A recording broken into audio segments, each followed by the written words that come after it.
Okay, we'll call our meeting to order, councilors, and we'll start as usual with a moment of silence to pray or as you wish, so we may better be able to do the business of the county this evening.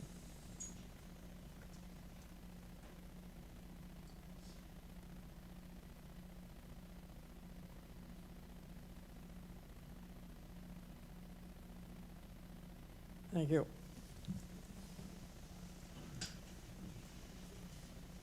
And we'll have our land acknowledgement. So I'd like to acknowledge that we're on the ancestral lands of the Mi'kmaq people. And I want to thank the Mi'kmaq people of today for assisting our ancestors in these beautiful lands in Pitkin County, whether they came 4 years ago or 400 years ago. We are all treaty people. Now, I need a motion to adopt the agenda. Moved by Councillor Boyles and seconded by Councillor Turner. Okay, all those in favor? Aye. Motion carried. Are there any emergency resolutions this evening? Okay, Councillor Donnie Parker. Okay, thank you, Mr. Chair. I have an emergency resolution tonight to do with the McCullough House Museum in Pictou. I believe it circulated to everybody here, and so I'm looking to talk about it, whatever the right, mobile resolution that we can talk about it, or whatever the right words are. We have to have acceptance as an emergency resolution, so we need, and then we'll put it on the agenda somewhere. We need 50%. Yeah. So all those in favor of putting that on the agenda? All right. Against? Motion carried. So now it's just a matter of where we add it on the agenda. So we'll go under requiring.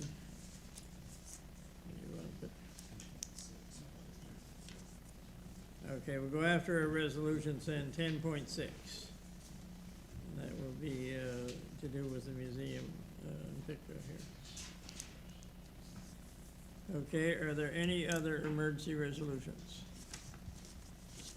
Not seeing any. We'll move right along to our minutes of February the 2nd.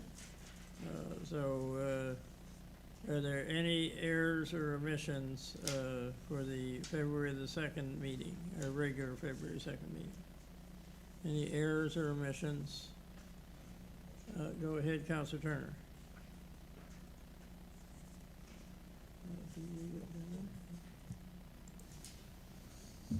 Thank you, Warden. Mine is a question. Are the minutes here generated from AI? Because the format is a little different.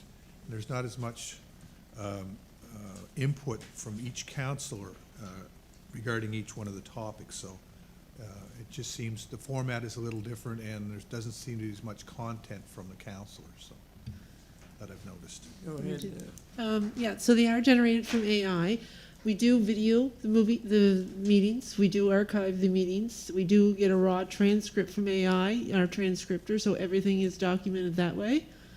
So we have backup if anybody wants to see anything. We just didn't feel that it was necessary to put that all in the minutes anymore. No, it's just the format is different. So yeah. Thank you. Okay, seeing no other hands, I do want to mention where am I at here? Under a letter from, under correspondence, letter from Eric Sewell, it says, and that should be Eric Seville. So it's just the spelling is off. S-I-B-I-L-L-E. It's the correct spelling for Eric Seville. Okay, so if there's no other concerns on those minutes, we'll declare them approved as presented. And then we have our in-camera minutes from February the 2nd as well. Any errors or corrections to those minutes? Any errors or corrections? One final time, any errors or corrections? Seeing none, we'll also approve those minutes as presented. Now, under correspondence, we have a letter from Mark Brennan regarding the concerns of the proposed gas plants. His is particularly in Marsdale, but he mentions both.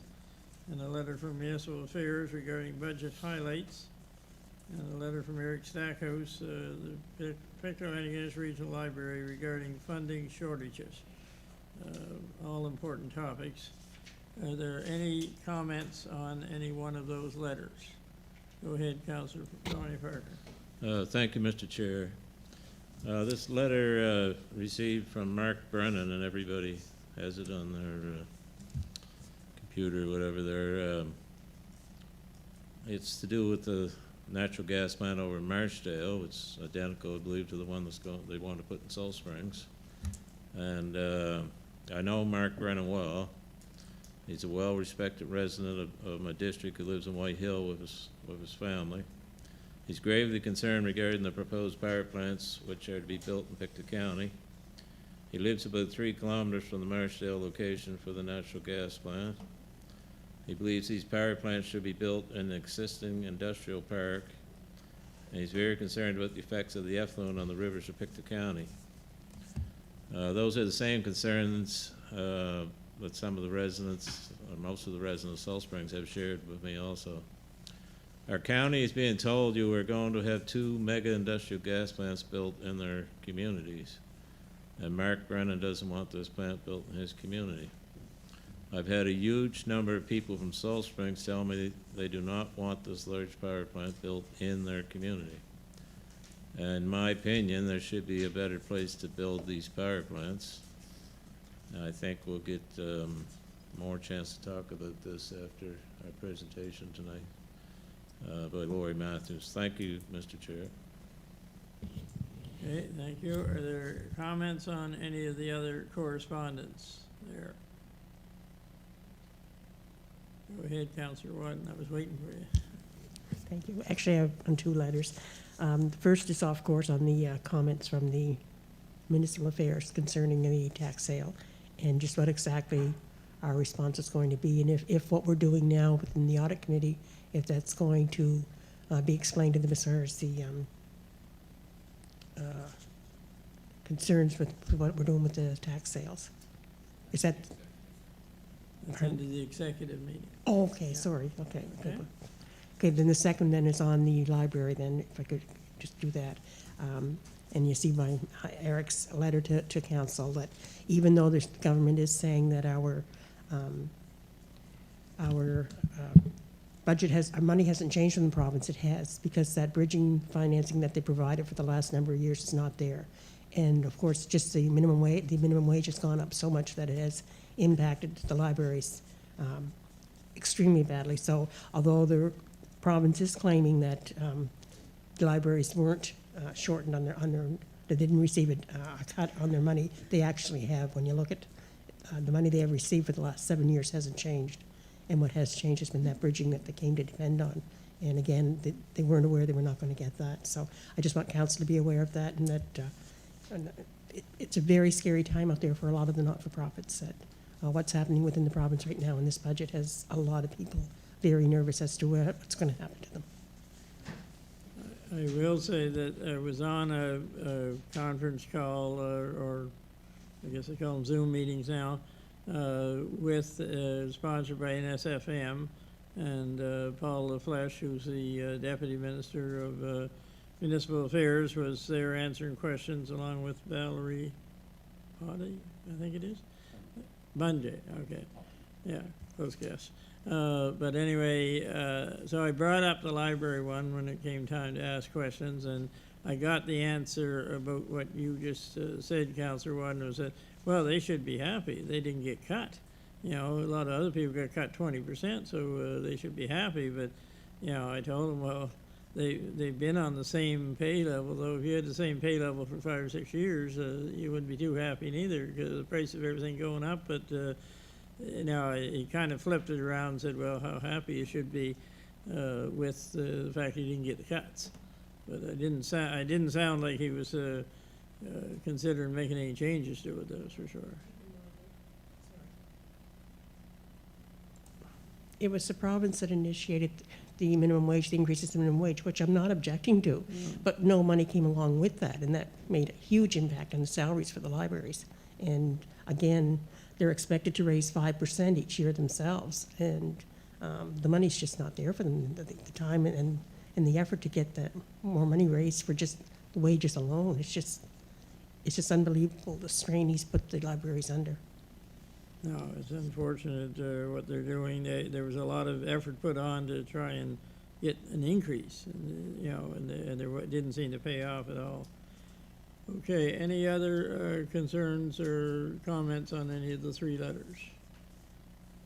Okay, seeing none, I'm going to go on to our presentation for this evening. So this evening we have with us Lori Matthews from Salt Spring 6 Mile Brook area.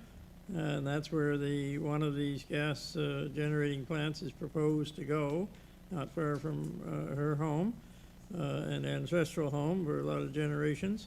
So she is requested to present to us tonight on her viewpoint on these, and there's other people in that area too. Certainly they're very concerned, and just a reminder, we do have a meeting on Wednesday night at which the IESO people and my understanding is people from the Department of Energy, which we asked in the resolution last meeting to be here, are going to be here, I believe, on Wednesday night, but Lori's going to bring us her point of view, and as a resident of that area, knowing what it feels like with this big industrial plant coming in her backyard. So I'll let you take over, Lori.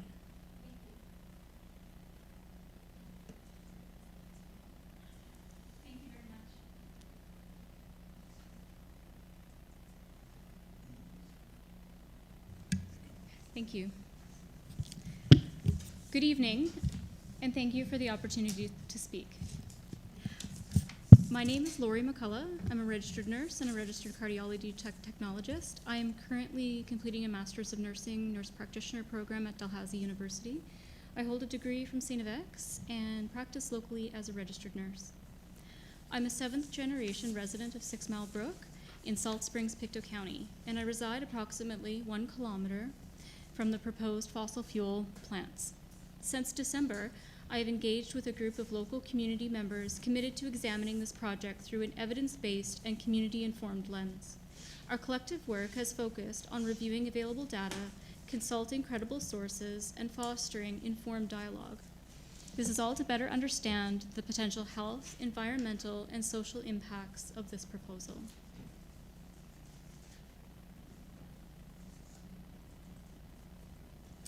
I would like to begin by acknowledging that we are gathered in Mi'kma'ki, the ancestral and unceded territory of the Mi'kmaq people.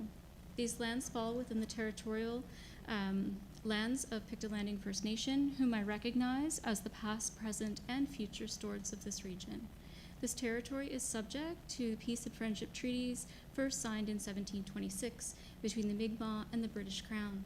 These treaties did not involve the surrender of land, but rather affirmed Mi'kmaq rights and established the foundation of ongoing relationship.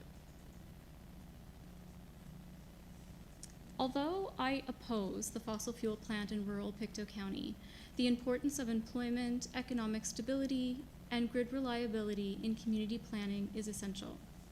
Pictou County requires thoughtful, economically sound decisions to ensure that the livability, affordability, and opportunities exist.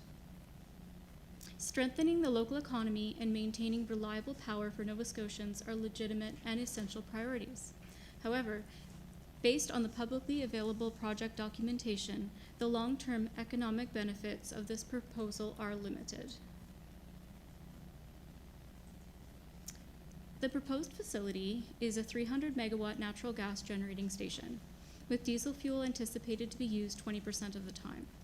The operation would require large exhaust stacks and pollutants with well-documented environmental and health impacts. The project would also involve on-site storage of more than 9 million liters of diesel fuel. Water demand is projected to be equivalent to 750 rural households. The environmental considerations directly intersect with community health, health equity, and property values.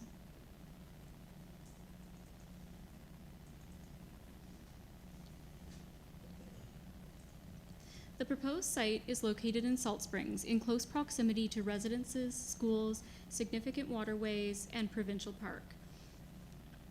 The location is not zoned for industrial use. The surrounding community is characterized by low-density development and a quiet rural landscape. These are features that are central to the local property values and why families choose to live here.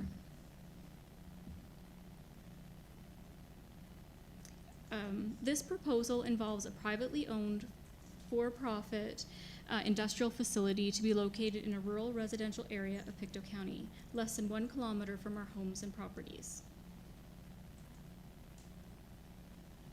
There has been a lack of meaningful community engagement by the Independent Electricity Operating Systems Operator, which is the IESO.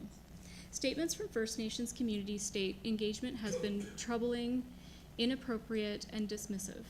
Community liaison committee members report engagement as insufficient at best.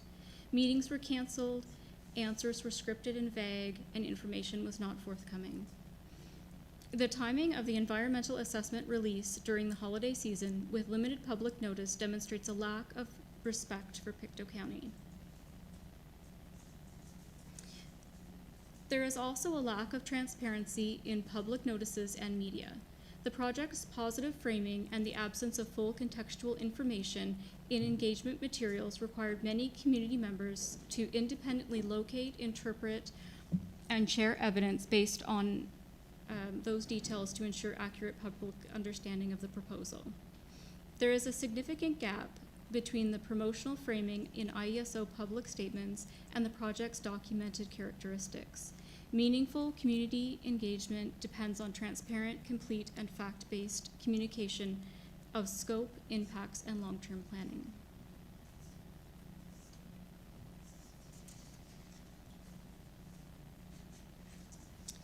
The plant will require massive amounts of fresh water. Pumping this much water from the deep aquifers can significantly affect local groundwater, brooks, rivers, wells, and wetlands. Research indicates that this process can render drinking water unsuitable. Pumping water from the aquifers is not the only concern. The plant's operations will generate wastewater that can contaminate groundwater and affect human health and the environment. Additionally, the diesel fuel stored on this site is another source of concern in a rural environment not zoned for this type of industry. Aside from concerns about water and environmental contamination, the presence of an industrial power plant within a kilometer of rural homes is disheartening. This is a social justice issue. There is a historical pattern of government and industry building industrial plants in communities with lower socioeconomic status. Companies come in and promise great things, and communities are often left with broken promises. This was demonstrated with Boat Harbor and in other instances such as the Sydney tar ponds, Harrietsfield's polluted wells, and Northern Pulp's air emissions. Benefits flow elsewhere, yet communities are left with toxic contamination, damaged health, and broken promises. Pictou County has had its fair share of pollution. Research consistently shows that proximity to fossil fuel power plants increases the risk of respiratory disease, cardiovascular events, low birth weight, and premature mortality. Health impacts are documented even in areas that comply with all current regulatory frameworks for emissions.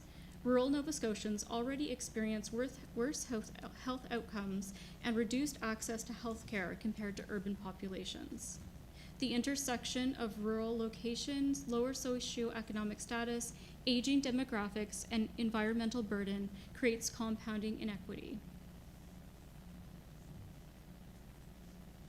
The compounding inequity includes economic impacts on rural residents.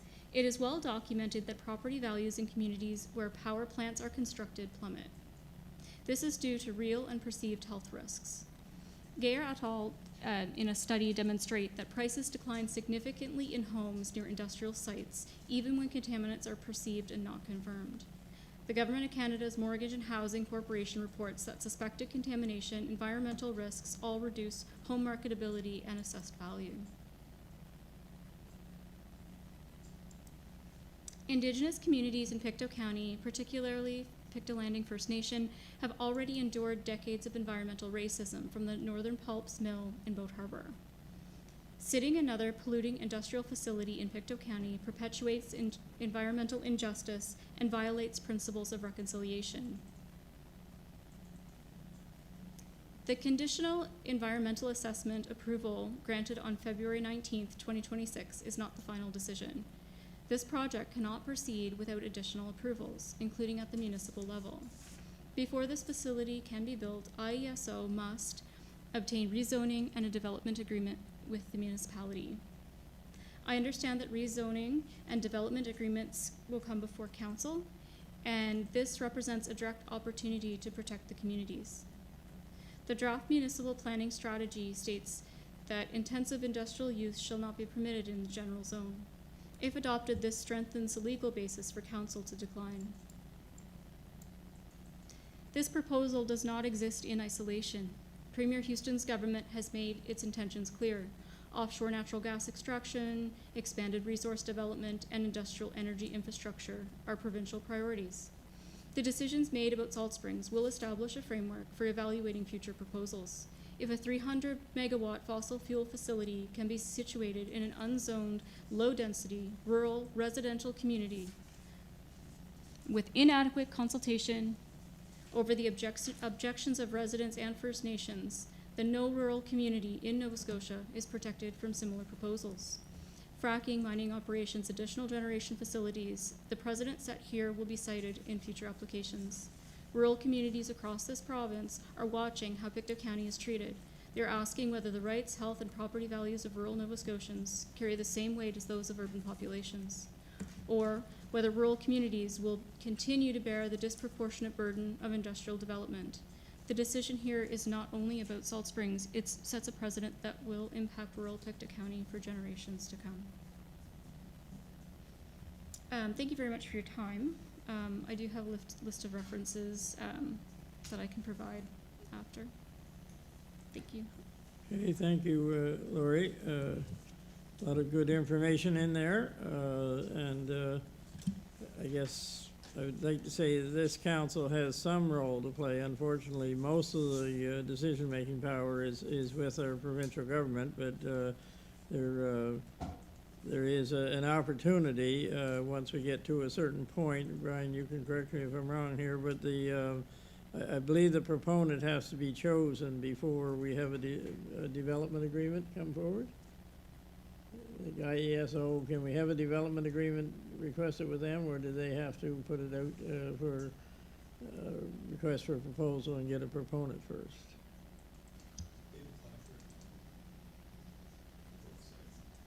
Or, okay, go ahead then, Logan. Thank you, Mr. Warden. So the status of the IESO's project currently with the municipality is that they have applied for development agreements, for development permits rather, in both sites, the Marshdale location and the Salt Springs location. We have a laundry list of additional information that we need from them that we understand that they're working on, they will be working on with their proponents who are bidding on the work. So they have their work out apparently for bidding, and those people ultimately are going to work with us for their approvals. So the applications that we've received are, you know, they're enough for us to register that we have development applications, development permit applications at those locations, but they're not enough for us to present anything to council. They're very, what they provided us at least is very rudimentary, and it basically just serves as the basis for them to have been able to say that they have filed an application with us, and now they can go in their own RFP process to find their own proponents to finish their work, come to us with their design and their plans, and then ultimately we would provide that back to council. The development agreement, if and when it's signed, is with the proponent that's going to build it? That's what they told us, yes. Because those are the people, if this goes ahead, those are the people we're going to be dealing with in the future. That's correct. Not IESO. Yes, so the applicant will change, like what we have in our system currently is the IESO, but that will change. They asked us if we can transfer that to another name when that's awarded, and we said yes under the current file. So, yeah. Okay, so I'm going to ask at this point, are there questions? Anybody have questions for Lori here tonight? Go ahead, Councillor Dewar. Oh, sorry, I guess Councillor Donnie Parker's first. Thank you, Mr. Chair. Before I get to Lori here, I want to zone in on that development agreement. Does that have to come before council for a vote? Through you, ahead. Mr. Warden, yes, they do need to come before So council. we deny that development proposal, does that mean they can't build their plant there, or what? Well, in theory, but it goes back to the province, and the minister could overturn our decision, or the council's decision, I suppose. They can override the council decision?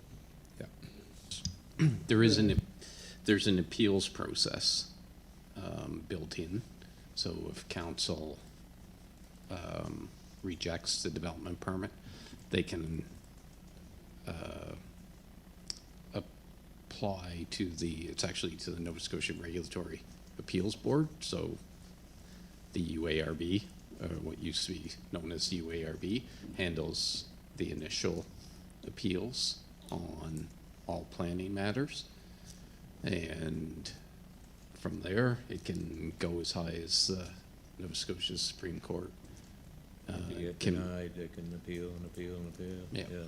So that's Okay. the process. There is a legal process built into it. Yeah, I I think didn't, yeah, thank you. I do have a couple questions for Lori here. I want to thank her for coming, for starters. You did a great presentation. You're the seventh generation. You've been there your family's been there a long time. I know your father, but I didn't know the rest. But so, I mean, it means a lot to you, because that's where your family's lived for a long time there, so. But on the engagement part, I would agree totally. We had this one community meeting, which was kind of a stage thing. You go from one thing to another, and there was no paperwork handed out to anybody. If you wanted something, you had to take pictures with your phone. You know, you shouldn't have to do that. I asked them about that. Oh, we're trying to save on paper. I don't believe them, but anyway, that's what they told us. I do believe there was a deep respect for the community here, because the way this was done. This environmental assessment takes almost a year to do. One of the ladies that works for them told me that. So that means they started on this way last January, and they didn't come to us till October 2nd. That's the first we heard about it. And then they quickly went into these public meetings, because they got to have those 2 public meetings in order for this to pass the environmental assessment. And they got to set up the community liaison committee, which they did that too, just barely. And then they set it off just before Christmas for approval. And nobody really had time to digest it and figure out what the heck they were up to, you know. And by the time they did, there was all kinds of people against it, but once it got to the minister, it's like my brother said, they just rubber stamped it and it was approved. So I don't believe in none of that. I just don't, transparency is supposed to be one of their principles. Well, there's nothing transparent about that. I asked him the other night here, Aaron Long, I was at the CLC meeting, and I give a big long answer, but I said, you didn't tell anybody. If you had come to us, we'd have suggested another location right off the bat for starters. But they didn't. Well, going to cause a lot of upset. Well, yeah, but you get what you want to hear in the end. You got your permit, But anyway, yeah, I'm concerned about the diesel fuel. That could spill 9 million liters. That could change everybody's water up there. That's the biggest concern I have, is the water. You got a whole bunch of people within a kilometer or two, and with that amount of water, they want to take anywhere from 25,000 to 38,000 gallons an hour out of the ground. Well, that is a ton of water, and I know you guys don't live very far away. If they drain everybody's well, yeah, they might drill you a new well. I don't know if we'll have that in paper, a legal form. We should, but it's it's a major problem. But I think there's a group working up in your area. We get a bunch of questions from them for Wednesday night, and I got multiple questions from other people, but we'll work on that. But, anything else you'd want to bring up on it, or that comes to mind for you? Or?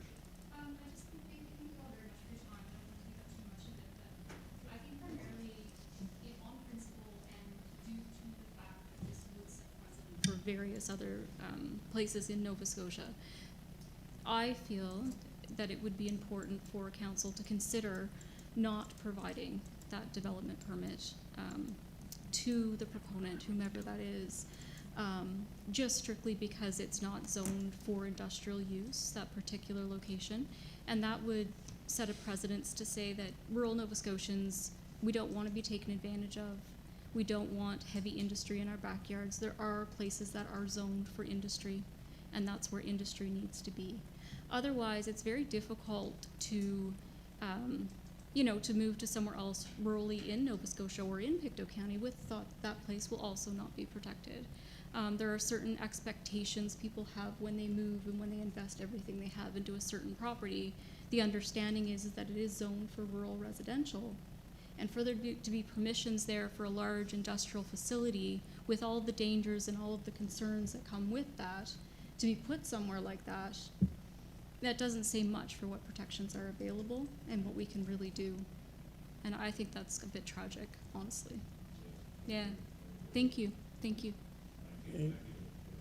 Councillor Boyles, sorry, I got things mixed up here. You're next, Councillor Boyles, and then you're coming after that, Councillor Dewar. Get there Give it some more thought. Thank you very much for the presentation. That was great.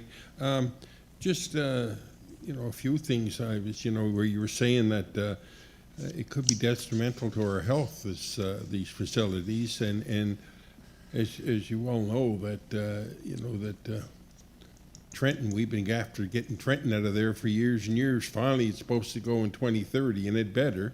But as I say, why take two more in now? And another thing is, why is it always Pictou County that gets stuck with these things? It just seems that we're the landing site for all these things that's going to harm us. So I hope you really fight hard, and thank you very much for coming. Thank you. And now we'll get to you, Councillor Dewar. Thank you. Thank you very much, Mr. Warden, and thank you for coming this evening. And pretty well everything I said, or Donnie said, is what I wanted to say too, because I'm the councillor from Archdale, okay? So it's just ×2, and I appreciate everything that went into that.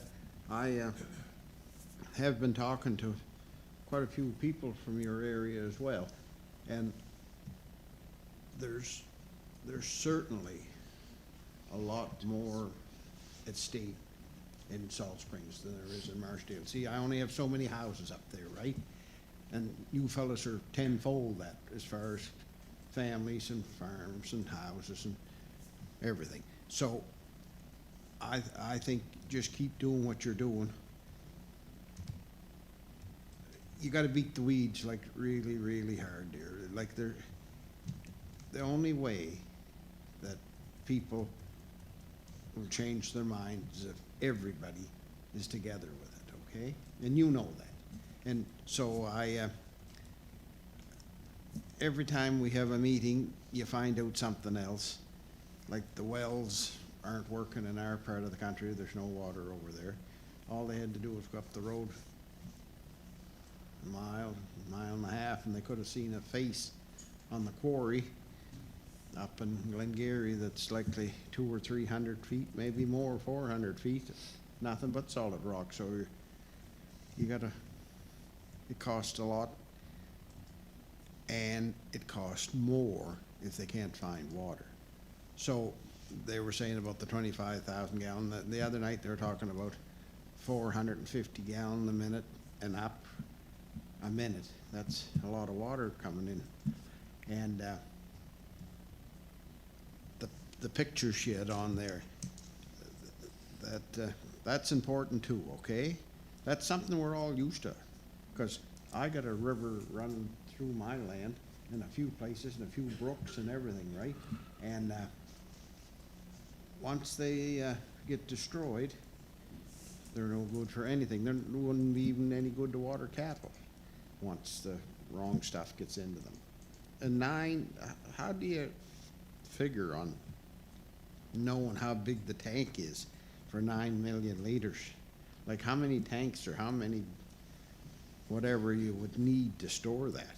Like that's a pile of diesel fuel. And you know yourself, if you got a 200 or a 500 gallon tank in the yard for the farm, you got to pretty well build a basement around it to contain it. So and it's still soak out, right? Everything will go through cement after a while.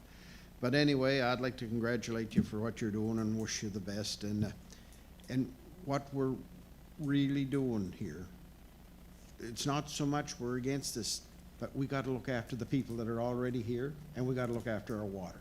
Because once the water's gone, it's not coming back. Thank you. Thank you, Councillor Dewar. Are there any other comments or questions for Lori? Okay, seeing none, I'll just say a couple words myself, having represented some of the people. Donnie represents the ones on the other side of the line. This gas pipeline is the division between the two District 6 and District 7. But I just want to emphasize the point that Councillor Dewar made, that you need everybody together here to have an effect on the people that have the power to change this. And sometimes it's easy to say, well, better there than in my area. It's not in my area, it's not in my area, but it will be, and it could be, once we set the precedent that it's quite all right to plunk something down in the middle of any group of communities, and this is a group of communities, then it's going to be all right the next round too for something else. And the one that's going to follow closely here is fracking. And you're going to have the same resistance, only it's going to be different communities, and then those communities get tagged, oh, you're just negatives. You know, you don't want any development at all. That's not the case, but we have to have a system where government consults with the people far before we get to the point where we got with this one. You know, the people were the last thing on the list to, and then it's just almost done lightly, you know, to say that, yes, we checked that box off. But communities have to count. And this whole municipality is made up of all kinds of communities, quiet rural communities, some a little busier, some getting closer to town, a little more suburban, but an awful lot of our area, from River John to Lismore and up both ways, you know, are small rural communities, that this could happen to any. And if we let it happen to one or two, then it can happen to others. And so I think that point is awful important, because I have heard people say, well, this is just NIMBYism. They just don't want it in their area. It's got to go in somebody's area. And again, I'm like Chester. I don't disagree with what they're doing. I don't know enough about if this is the best way to generate this electricity and everything, and you get off on all kinds of angles. But is it the right way to treat people? And you made a good presentation here tonight about that, about how it affects people, whether it's the indigenous people that were here long before us, or whether it's the people that are here now along with the indigenous people.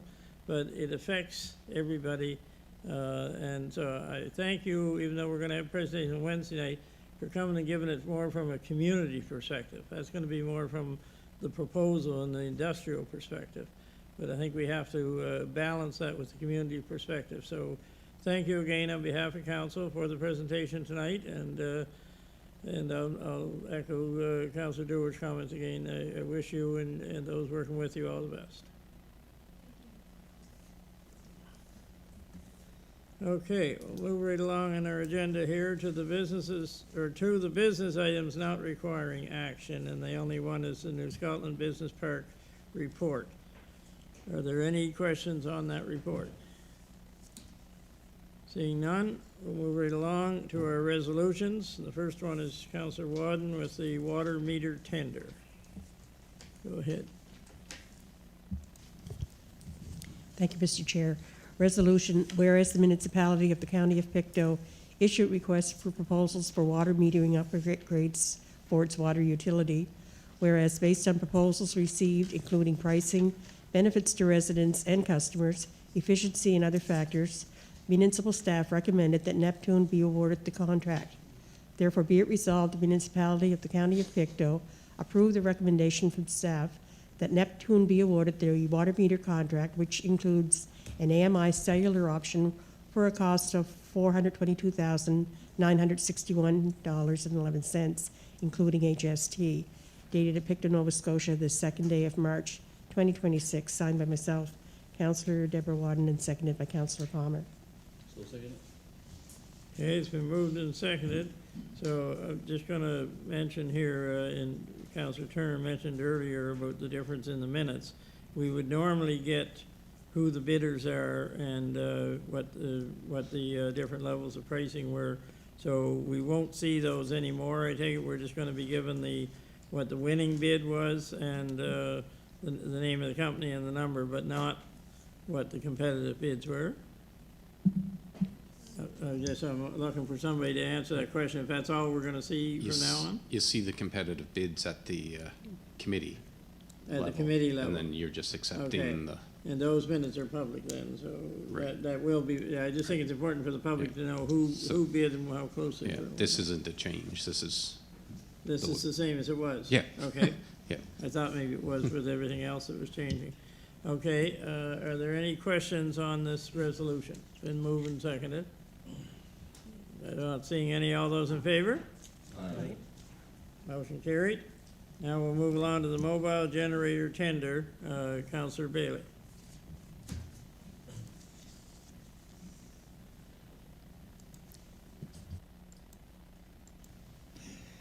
Resolution, whereas the municipality of the county of Pictou issued requests for quotes for the purchase of a mobile generator to support public works infrastructure.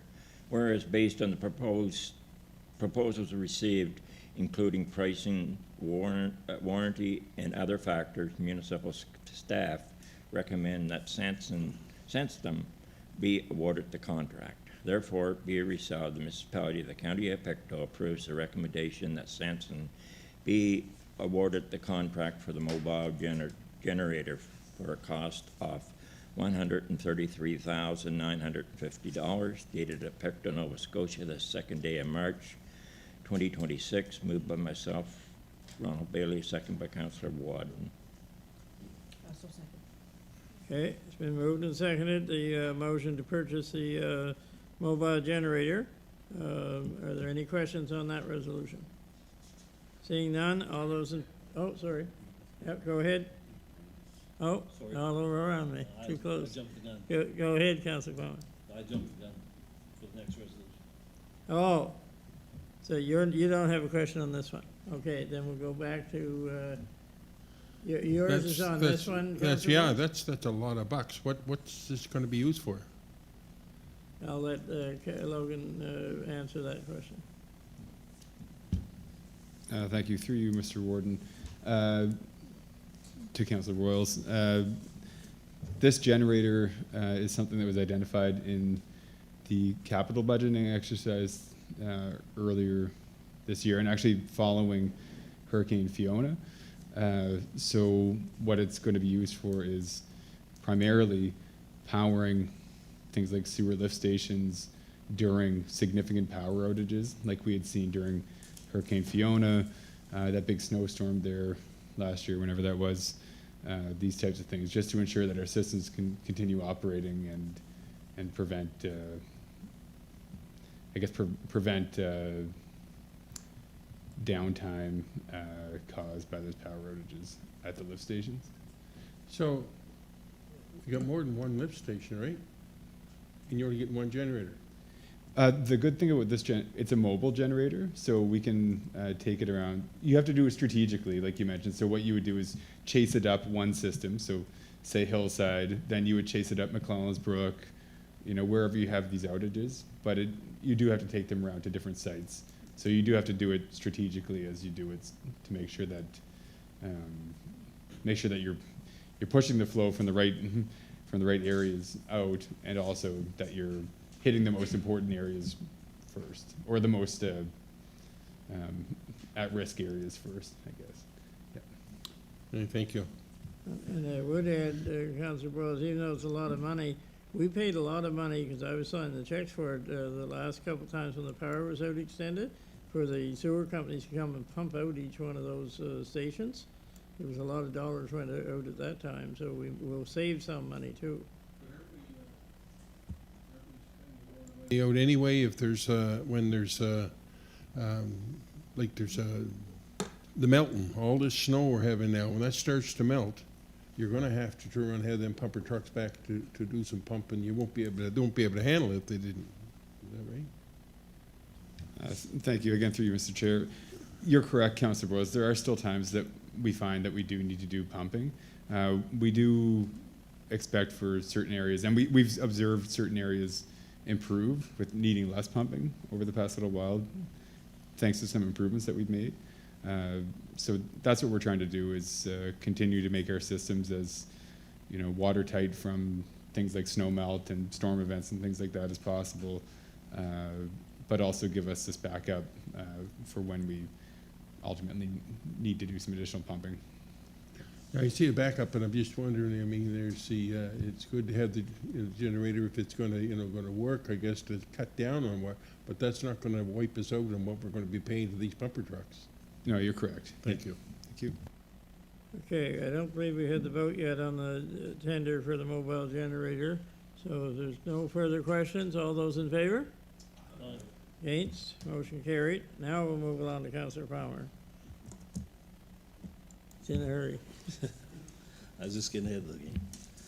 Thank you, Warden. Resolution. Whereas the current 3-year cost-shared agreement for paving subdivision streets between the municipality of County Pictou and the province of Nova Scotia Department of Transportation and Infrastructure Renewal expires March 31st, 2027. Whereas the Property Service Committee reviewed and approved a new agreement between the two parties for additional 3 years. Therefore, be it resolved, the municipality of the County Pictou accept the 3-year cost-share agreement 2027 to 2029 with the province of Nova Scotia for the paving of its subdivision streets. Dated Pictou, Nova Scotia, the 2nd day of March, 2026. Moved by myself, Councillor Randy Palmer, and seconded by Councillor Deborah Wadden. Okay, you've heard the reading of the resolution for our J-Class roads agreement with the province.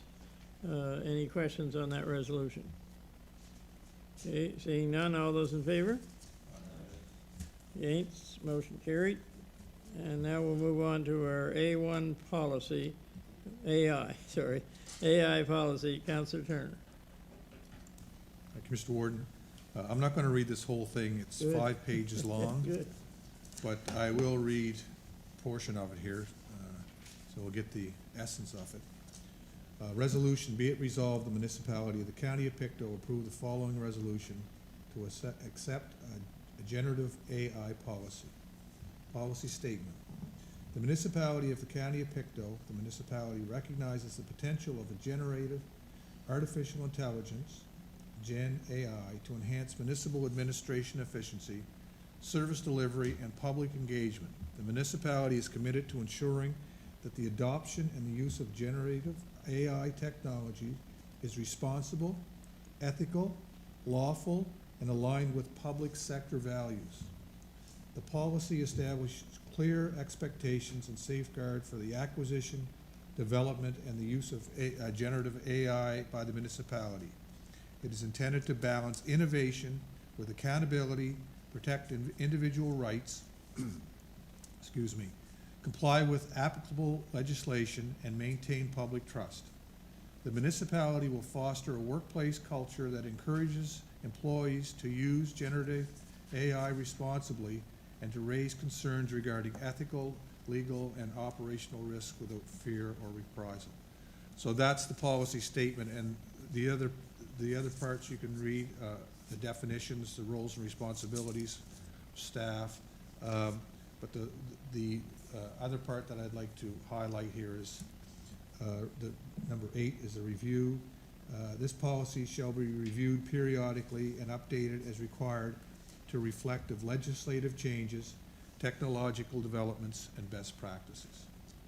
And repeal all former policies and or practices heretofore enacted with respect to generative AI be hereby repealed, dated at Pictou, Nova Scotia, the 2nd day of March 2026, signed by myself, Councillor Larry Turner, seconded by Councillor Peter Boyles. So second. Okay, so you've heard the reading of the resolution on our AI policy. Are there any questions on that policy? Thank you for not reading the whole thing, Councillor Turner. Okay, all those in favor? Against? Motion carried. Okay, we're moving right along. Councillor Wadden, you're doing the one on our governance policy for our internet project. Thank you, Mr. Chair. And again, this is 18 pages long. I'm not going to read that, I promise you. I will read Section 4, which deals with the purpose of the committee. But be it resolved, the municipality of the County of Pictou approve the following resolution to accept the MOPC Broadband Utility Oversight Committee policy. Policy number 2026-0301, and it's the MOPC Broadband Utility Oversight Committee Terms of Reference. 4.1 is the purpose. The Broadband Utility Oversight Committee is established to provide strategic oversight and policy guidance for the utility, monitor financial performance and ensure long-term sustainability of the utility, ensure regulatory compliance with federal, provincial, and municipal requirements, evaluate partnership structures, private equity options, and financial restructuring alternatives, oversee service quality and customer satisfaction, maintain accountability to council and the community, and perform such other duties as may be assigned by council from time to time. All former policies and/or practices heretofore enacted with respect to the MOPC Broadband Utility Oversight Committee to be hereby repealed, dated Nova Scotia, the 2nd day of March, 2026, signed by myself, Councillor Deborah Wadden, and seconded by Councillor Palmer. So second? Okay, so that's the reading of the governance policy for the Oversight Committee for our internet project. Moved and seconded. Are there questions on that resolution? Okay, seeing none, all those in favor? Aye. Against? Motion carried. Now we're down to the emergency resolution that Councillor Donnie Parker requested, which is to do with the museums being cut altogether. I guess I'll let you speak to that, Councillor Donnie Parker.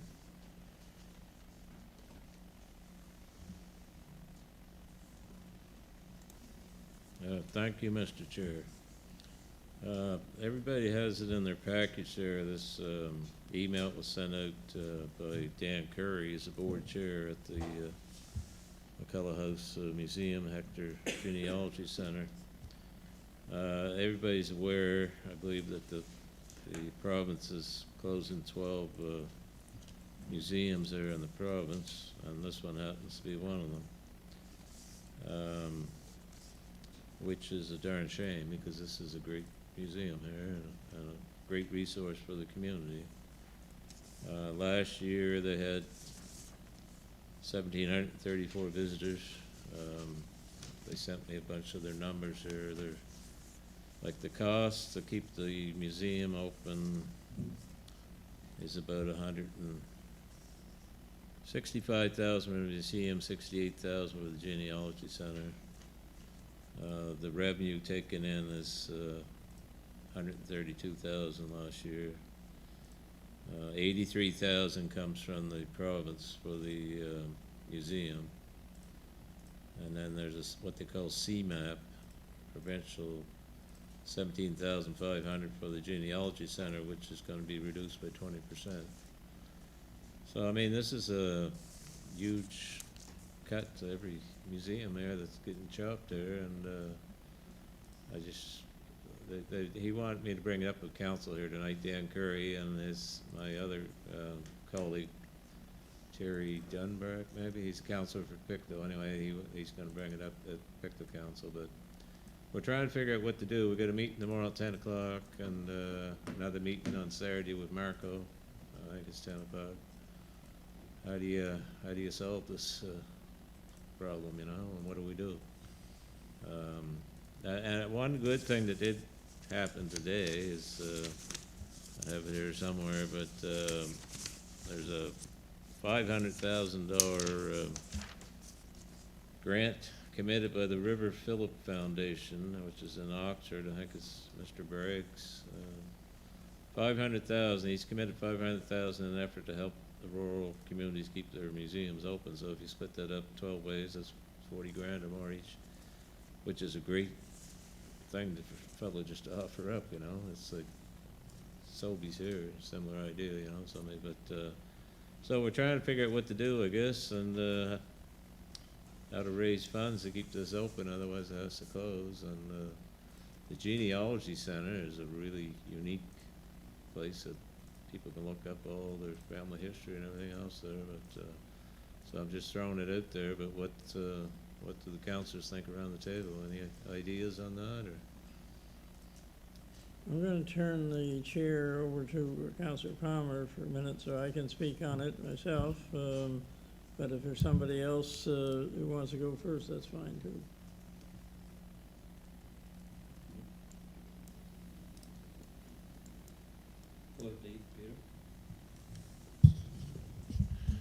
Yeah, I heard about the, all the museums and that going down and that. I went up to Danny McGilvery's office today and went in and had a talk to Brenda Wilson. And what she said to me is that it's museums and a few of the other things that they had to cut, or the emergency department at the hospitals. So she said, when it comes up to, between the two, what do you want? Well, I definitely turned around and said the emergency department has to be our top priority, but I guess the province is in a big, what, $1 billion deficit, so I guess it's going to take things like organizations going to have to run and try and work to raise funds and keep these museums going themselves, I guess. But hopefully something will pop up, but that's what I was told today. Okay. Warden Parker. Thank you, Mr. Chair. I think it's a typical, government response to say that, well, is it education you want, or the cuts there, or health, or your museums? I was with the school board for a lot of years, and John Savage was the premier in the early 90s, early mid-90s, and he came in with something similar to this. It was called the 3-3-2-2, and the school boards had to cut 3% the first year, 3% the second, 2-2. And by the time we got to the 2-2, you were past the easy ones. You were down to the bone more, and very, very difficult. But again, the government was in trouble spending-wise. They seem to spend in flushes. There's all kinds of money, and then there's no money. But sometimes in education at that time, you went for the low-hanging fruit, and I think that's what's happening now. The low-hanging fruit was libraries in schools. Everybody said, well, we don't need libraries anymore. Computers are coming. That was in the 90s, so we still need libraries. And then the next one was music programs. And after that was athletic programs. You picked all the easier ones first that weren't, and again, the government would say to you, well, what do you want? Do you want us to, have classrooms with 40 plus in them, or do you want to have a music program, or to have a library? And so they would phrase the cuts in such a way that, well, it's just like Councillor Boyle said, you're obviously going to choose to have the help at the hospital or in your schools or your highways or whatever. But there has to be a better way than just cutting these places off and telling our libraries that you should feel good about this because you got 20%. You didn't get a 20% cut.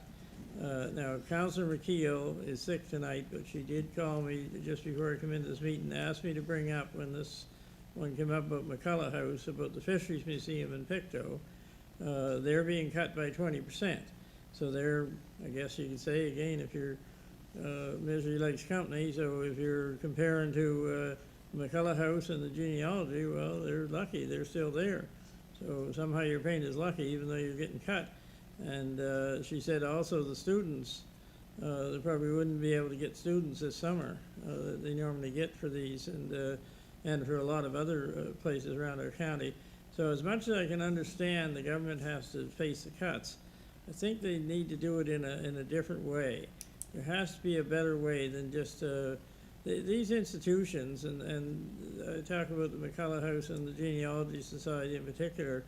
I know my aunt, Anna Clooney, worked on that one back in, well, she died in she died in 97. So it'd be in the 70s and 80s. She did a lot of work on that. She was an educator and she was into history and everything. And she's just one of hundreds of people that have worked a lot over the years to maintain a lot of our history in that building. And now there's a lot of people come here to find out about their families through the Genealogy Society. And the amount of money they're saving when you add up even the 12 of them is not a great deal of money. You know, they're cutting 5% and 3% on their staff. That would soon bring in a lot more money than cutting these. And I think we have to consider what our communities are made up of. We don't just function, you know, on, you know, make a living and that's it. We have to have other things in our society, and I think part of that is the, I think the best we can do, of course, we don't have any influence over government other than to write a letter, you know, to the minister and to the premier requesting that that museum, you know, be given at least some money to survive, so that we get through this rough time, and then, you know, maybe there'll be enough money for them. So I would like to make a motion that we send a letter to the, I guess it's the minister, what is it, communities, culture, and forget all the rest of the words that are in that. Heritage and tourism. Heritage and something, but, and to the premier, requesting that they meet with the people on the board at the McCullough House Genealogy Society, and see if we can come up with a better resolution than closing it for sure. That's my resolution. Motion I'll have Mr. Deere. Is moved and second. Any questions on the motion? Councillor Wadden. Oh, Donnie, did you? No. Oh, please a second. Councillor Wadden. Thank you for that. I'll certainly support the motion because I think it is important to keep something like McCullough House in our county. However, I think all the cuts that were made with that budget has impacted 11 other museums that are going to be shut down, and they're on the same boat. They're going to be probably trying to get some more money to be raised. I guess when I first listened to the budget, it was they were hitting the not-for-profits, and then, well, no, they're hitting the Indigenous, no, they're hitting Black, Canadian, or Nova Scotian, African Nova Scotians, students, and the list goes on, and I'm thinking, like, he shut the tolls down on the bridges in Halifax with no consultation. We knew that was going to have a huge price tag. And then I watched him in the conference the other night, and I'm referring to Premier Houston, who's also my MLA, who we have very much difficulty reaching out to. But I watched him in the press conference the other night, and they spoke 3 minutes into this press conference, and then he walked away, kind of upset. And he's got a supermajority, so that makes it even more difficult. But I think at some point, government has to realize they have to sit down and talk with people, because this has a lot of people upset. And you know, writing a letter is, if that's the best we can do, then that's what we start off with. But I think we have much more serious issues.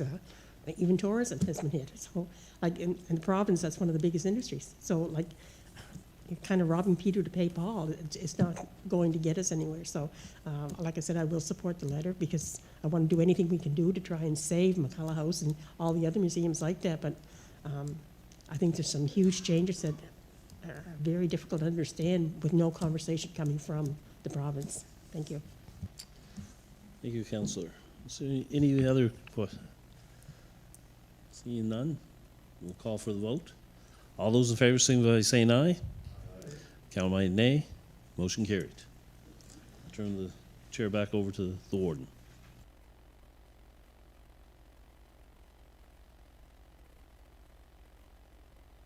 There you go. Okay, under deferred business, the Dreamery Gardens project tax receipts. Is that just on there to remind us? Is that what I was told last time, or? Nothing new. Nothing new to report there, okay. So we'll move on to motions of reconsideration. Any motions of reconsideration? Not seeing any community announcements. Does anybody have any community announcements this evening? Oh, I forgot Joe's up there, isn't he? Joe still with us? Oh, Joe always has community announcements. I looked over to his seat and he wasn't there. Joe, do you have any community announcements for us tonight?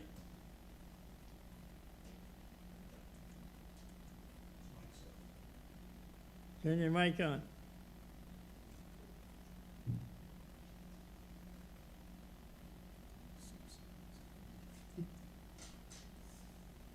Joe must have some community announcements.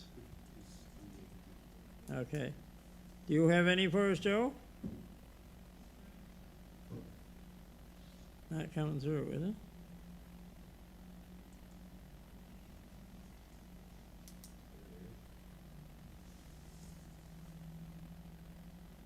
Can you hear us, Joe?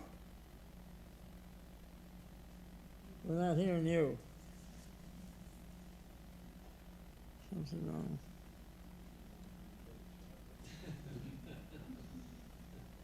Well, we can come back to Joe. Are there any others while we're waiting for Joe? Go ahead, Peter. Yeah, on Saturday night, the Lynesty Fire Hall had their, or the Lynesty Fire Department had their banquet for their volunteers, and presenting their years of service and everything out there. And Marco McLeod was nice enough to come and speak. And a lot of new faces now they're getting out there, was just a good sign. You know, they had about 5 young fellows that joined the department. So I just want to say congratulations to the one that got awards, and they give all their firemen jackknives too, which was nice. With the Station 7 on it. So just want to congratulate them. Thank you. Thank you, Councillor Boyles. Are there any other within the room here of community announcements? Okay, go back to Joe. Did we get him working? Go ahead, Joe. No, maybe not. Long ways to holler from the other end of the county.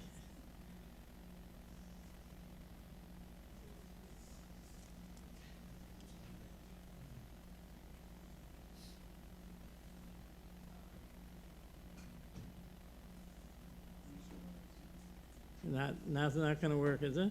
Okay, well, if there are any, he can send them to us by email, and we'll get them that way. Okay, no other community announcements in for tonight. So at this point, we need a motion. Do we need a motion to go into? Need a motion to go into our executive committee. So moved. And seconded by Councillor Turner. All those in favor? Okay, so we'll have to ask everybody to leave. I'm glad you stayed for some, though. A lot of people leave as soon as their presentation's over. So.